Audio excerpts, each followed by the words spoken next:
Iran, Iran. Or to say it properly, Iran. Or maybe Persia. Or Parasdes, the land of Ahura Mazda. Or maybe the land of Mitra and Varuna. A family long lost in time. So long lost in time that our revered deities like Indra, who were enemies, though separated by core ideologies, Iran played a lot of roles for us. At point it was a vassal state, at point it was a neighbor, at point we were enemies, and at point Alex attacked Iran and thought that he has conquered India. But neither of us ever wanted to erase each other's identity. That is until an absolute monotheism under that one true God attacked Iran.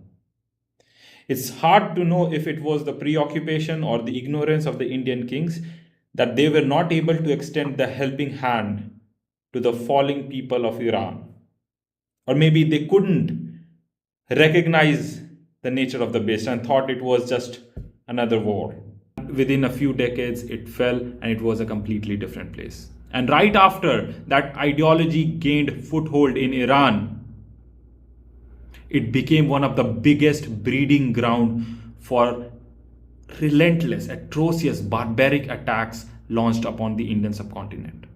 Waves upon waves, these land, gold, and women thirsty subhumans kept attacking India until after 400 years, Indian defense finally cracked. And to be honest, we are still dealing with the consequences of that ideology on this subcontinent. These ideologies weren't merely imposed on them, they adopted the mud. Because the kind of attacks we witnessed on the Indian subcontinent were not from a sibling civilization. Couldn't be from a sibling civilization. Couldn't be. Which brings us to the contemporary time, where Iran is again at the fork in the road between two supremacist monotheistic cultures. And this is what it is. It is not just a revolt against its current leadership, but against the current flavor of monotheism. And this change can be as consequential as it was more than a millennium ago. And yet again, we are watching this unfold from a distance, and we are unable or perhaps unwilling to shape the events. As I close this, I say two things that every Indian must remember.